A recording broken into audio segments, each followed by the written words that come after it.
नमस्कार, मेधक astro channel पे मेधक परिवार और संस्कार में आप सबका बहुत बहुत स्वागत है। पंचांग की श्रृंखला को जारी रखते हुए तिथि शश्री मापनोती 24 जुलाई, दिन गुरुवार, अमावस्या तिथि। शश्री मापनोती तिथि है अमावस्या। अमावस्या तिथि में पितृ हमारे पृथ्वी पर आते हैं। अमावस्या तिथि बहुत ही शानदार तिथि है। अपने कर्मों को, बुरे कर्मों को जड़ से उखाड़ फेंकने के लिए पितरों की विशेष आशीर्वाद की तिथि है। अगर इस दुनिया में हर अमावस्या पे हर कोई दान पुण्य करे और अपने पितरों को ध्यान करे, 99% बीमारियां दूर हो जाएंगी, कलह क्लेश दूर हो जाएंगे। तिथि शश्री मापनोती अमावस्या पे पितरों का ध्यान करना हम लोग के लिए बहुत ही कल्याणकारी है। अमावस्या तिथि के स्वामी राहु होते हैं। राहु वर्तमान में कुंभ राशि अपनी मूल त्रिकोण राशि में है और बहुत ही अच्छे रिजल्ट्स दे रहे हैं। अमावस्या तिथि पे कोई भी राशि दग्ध राशि नहीं होती, जलती नहीं है।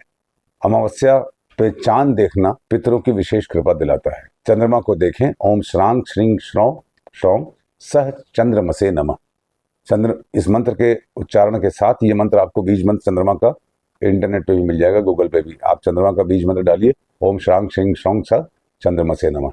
ये देख के चंद्रमा को प्रणाम कीजिए। वारात आयुष्य वर्धनम, वार है गुरुवार। गुरुवार के दिन अमावस्या हो रही है। गुरुवार के दिन अमावस्या होना ये निश्चित रूप से, देखिए जुपिटर इज आवर रियलाइजेशन। आज ये रियलाइजेशन का समय बनाता, बहुत अच्छा योग है, सिद्ध योग बनता है, विच इज वेरी ऑस्पिशियस। मगर वो सिद्ध योग तब बनता है जब आप ये रियलाइज करिए कि पितरों को प्रसन्न रखने में हमने क्या क्या असावधानी बरती है और क्या क्या त्रुटियां की हैं। अपने अपराधों के लिए क्षमा मांगने के लिए देवी से सर्वोत्तम दिन है। क्षंतव्यो में अपराध शिव शिव शिव भो श्री महादेव शंभो। भगवान शिव से क्षमा याचना कीजिए।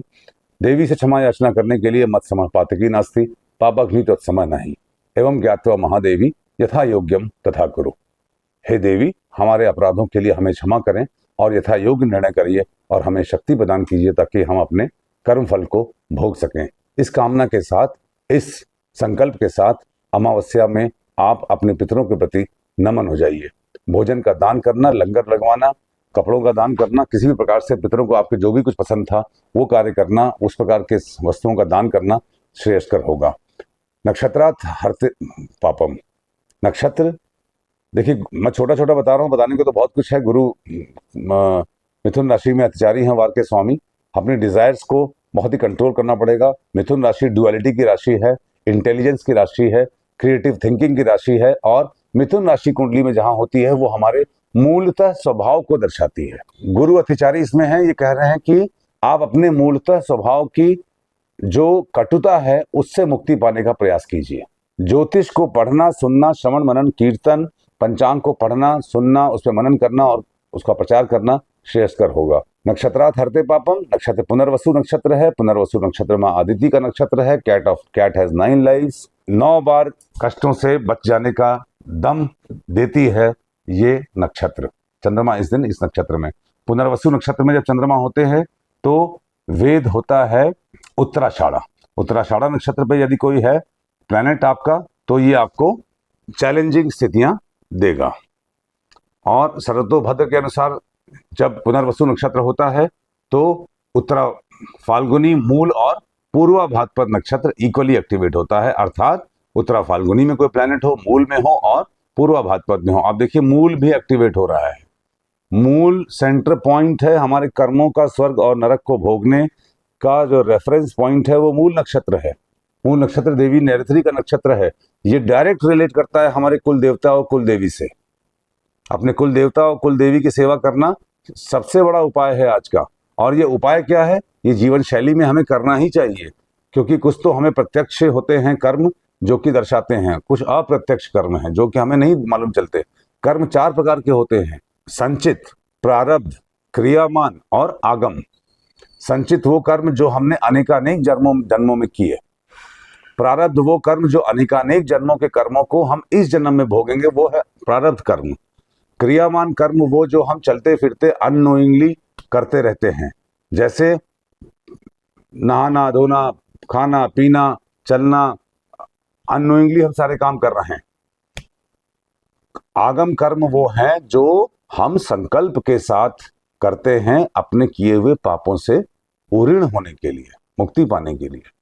अमावस्या एक ऐसी तिथि है जब आप अपने आगम कर्मों द्वारा, संकल्प के द्वारा, पितरों को प्रसन्न करने के संकल्प द्वारा अपने कर्मों को बहुत ही तीव्र गति से उनसे मुक्ति पा सकते हैं, पापों से पूर्ण हो सकते हैं। योगात रोग निवारणम, हर्षण योग है। हर्षण योग बहुत अच्छा योग है। हर्षण योग चित्रा नक्षत्र में पड़ता है। चित्रा नक्षत्र पे कोई वेद नहीं है। आकाशीय कृपा देने के लिए भगवान शिव आतुर हैं, ऐसा जाना जाना चाहिए आज। हर्षण योग के पश्चात वज्र योग है। वज्र योग स्वाति नक्षत्र में है। प्रहार, स्वाति नक्षत्र मतलब सुंदर चीजें, सुंदर चीजों का आप प्रयोग करिए और सुंदर चीजों को आगे बढ़ाने का प्रयास कीजिए, सुंदर चीजों को क्रिएट करने का प्रयास कीजिए। ये दिन आपका शुभ होगा। करण है चतुष्पद, ये राहु केतु के करण। अमावस्या के बाद अब करण होंगे चारों, चतुष्पद, नाग, केशतुग्न एक्सेट्रा।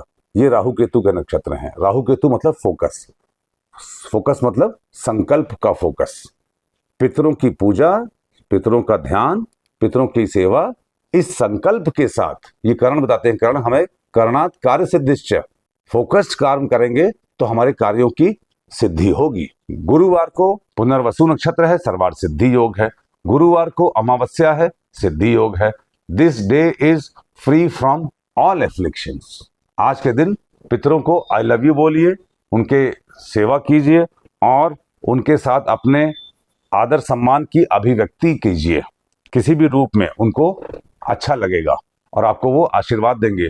हम लोग के पितृ बेसिकली हमारे रिप्रेजेंटेटिव्स हैं, हमारे एजेंट्स हैं ईश्वर के पास, जो प्रसन्न होंगे तो वहां पर रह के हम लोग की सिफारिश भी करेंगे। घर से बाहर निकलने से पहले आप जीरा खा के निकलिए, आपका दिन शुभ होगा।